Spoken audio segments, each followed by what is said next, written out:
Assalamualaikum warahmatullahi wabarakatuh. Salam sejahtera untuk kita semua. Perkenalkan, saya Aurelia Salsabila Elnaura dengan NIM 2410912220037. Video ini disusun untuk memenuhi tugas mata kuliah Biomedik 2, Anatomi dan Fisiologi yang diampu oleh Dr. Oski Liandri, Magister Kesehatan. Pada video ini, saya akan memaparkan materi anatomi dengan topik sistem uropotik. Baik, langsung saja mari kita mulai pembahasannya. Baik, pertama-tama kita akan membahas tentang apa itu sistem uropotik. Sistem perkamian atau uropotik merupakan sistem yang penting untuk membuang sisa-sisa metabolisme makanan yang dihasilkan oleh tubuh, terutama senyawa nitrogen seperti urea dan kreatinin, bahan asing dan produk sisanya. Sampah metabolisme ini disekresikan oleh ginjal dalam bentuk urin.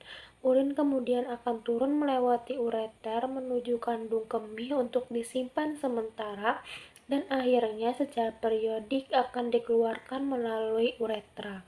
Sistem uropotik manusia memiliki peran penting untuk memproduksi, menyimpan, dan mengalirkan urin.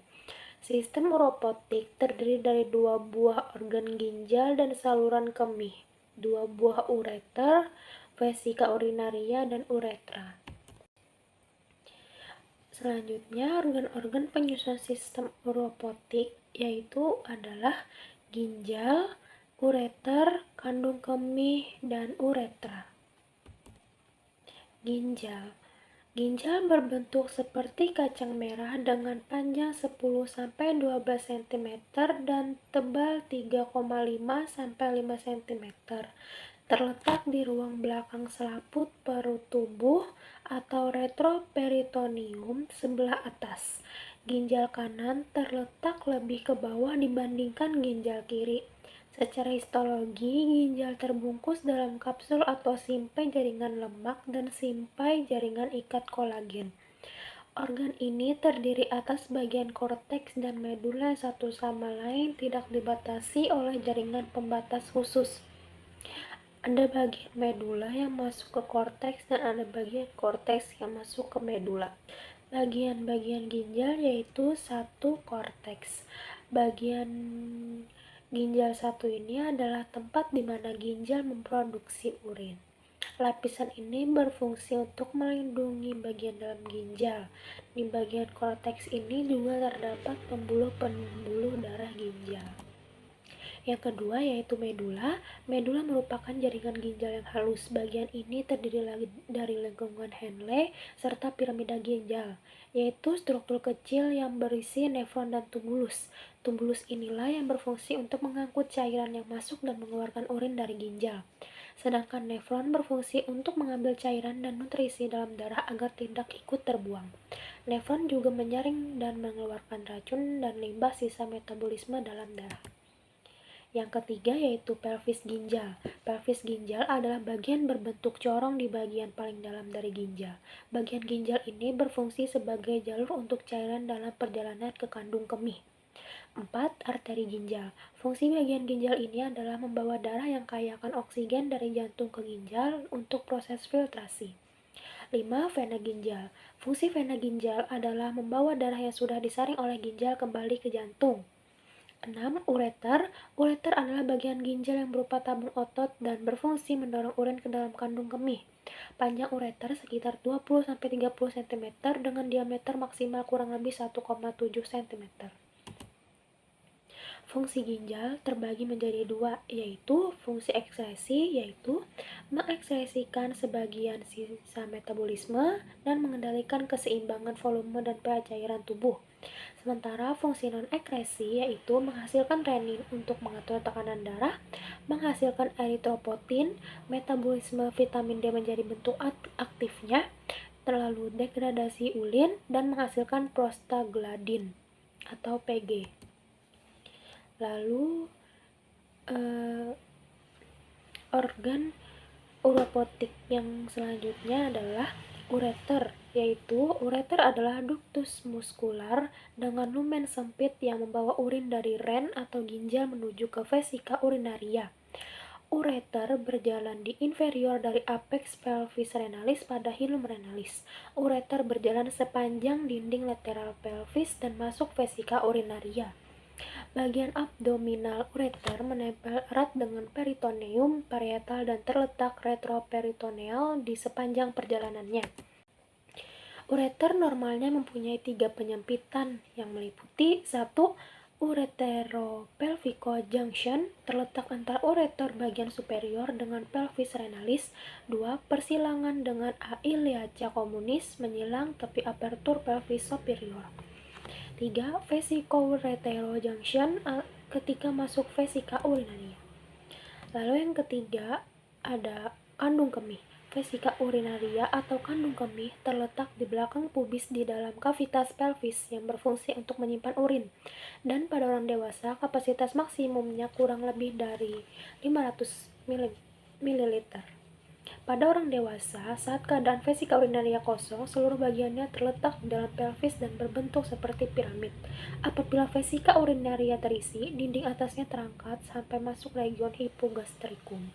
Yang terakhir ada uretra, yaitu uretra maskulina. Panjangnya sekitar 20 cm dan terbentang dari kolum vesicae urinaria sampai ostium uretrae externum pada glans penis.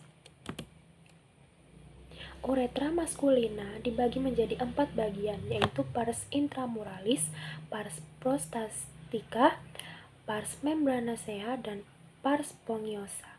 Uretra feminim panjangnya sekitar 4 cm dan diameter 6 mm. Berjalan di antero-inferior dan ostium uretra internum vesika urinaria. Uretra berjalan dengan vagina melalui diafragma pelvis, musculus sphincter uretra externum, dan membran perineum. Selanjutnya adalah proses pembentukan urin. Sebelumnya, urin adalah cairan sisa yang diekskresikan oleh ginjal yang kemudian dikeluarkan dari tubuh melalui proses urinasi. Proses pembentukan urin dimulai dari masuknya darah ke glomerulus melalui arteriole afferent, kemudian mengalami ultrafiltrasi plasma. Hasil ultrafiltrasi masuk ke kapsula Bowman dan selanjutnya masuk ke dalam tubulus. Di dalam tubulus terjadi proses reabsorpsi dan sekresi berbagai substansi. Selanjutnya, hasil reabsorpsi tubulus akan memasuki ductus collectivus, pelvis renalis, ureter, vesika urinaria, dan uretra, kemudian dipancarkan sebagai urin. Tahapan proses pembentukan urin yang pertama yaitu filtrasi atau penyaringan. Proses pertama dalam pembentukan urin adalah proses filtrasi, yaitu proses perpindahan cairan dari glomerulus menuju ke kapsula Bowman dengan menembus membran filtrasi. Membran filtrasi terdiri dari 3 bagian utama, yaitu sel endotelium glomerulus, membran basiler, epitel kapsula Bowman. Di dalam glomerulus terjadi proses filtrasi sel-sel darah, trombosit, dan protein agar tidak ikut dikeluarkan oleh ginjal. Hasil penyaringan di glomerulus akan menghasilkan urin primer. Lalu yang kedua yaitu reabsorpsi atau penyerapan kembali. Reabsorpsi merupakan proses yang kedua setelah terjadi filtrasi di glomerulus. Reabsorpsi merupakan proses perpindahan cairan dari tubulus renalis menuju ke pembuluh darah yang mengelilinginya, yaitu kapiler peitubuler. Sel-sel tubulus renalis secara selektif mereabsorpsi zat-zat yang terdapat pada urin primer, di mana terjadi reabsorpsi tergantung dengan kebutuhan. Proses reabsorpsi terjadi di bagian tubulus contortus proximal yang nantinya akan dihasilkan urin sekunder.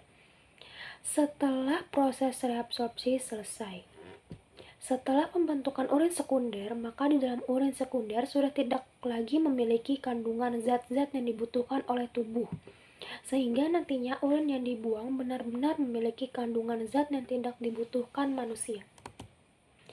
Yang terakhir yaitu sekresi. Urin sekunder yang dihasilkan tubulus proximal dan lengkung Henle akan mengalir menuju tubulus contortus distal.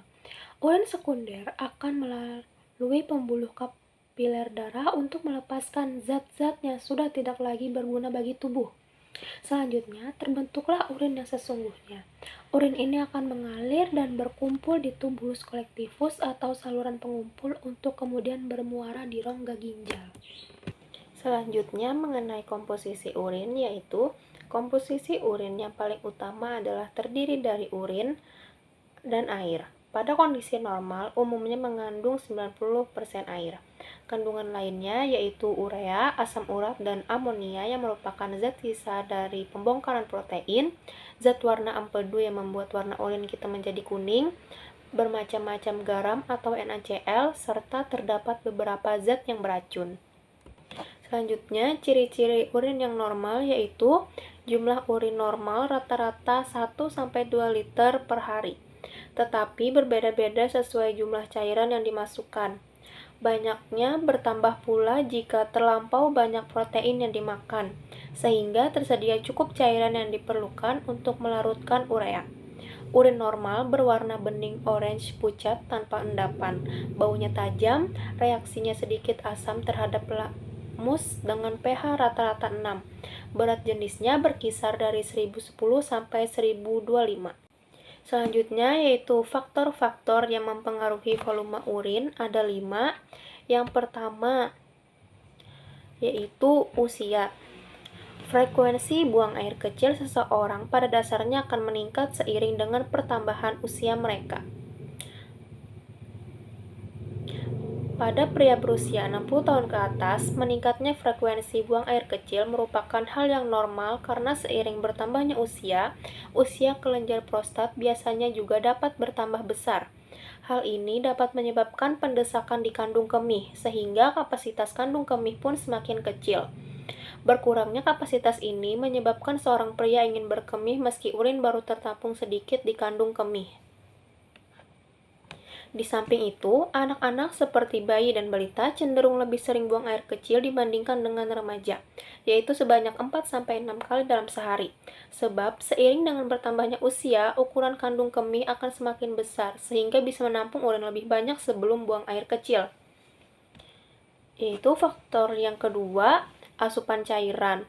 Frekuensi buang air kecil juga dapat dipengaruhi oleh asupan cairan tubuh. Semakin sering Anda minum, maka produksi urin di dalam tubuh akan semakin banyak. Dengan begitu, frekuensi buang air kecil menjadi meningkat. Lalu yang ketiga adalah ukuran kandung kemih. Faktor yang memengaruhi frekuensi buang air kecil berikutnya adalah ukuran kandung kemih.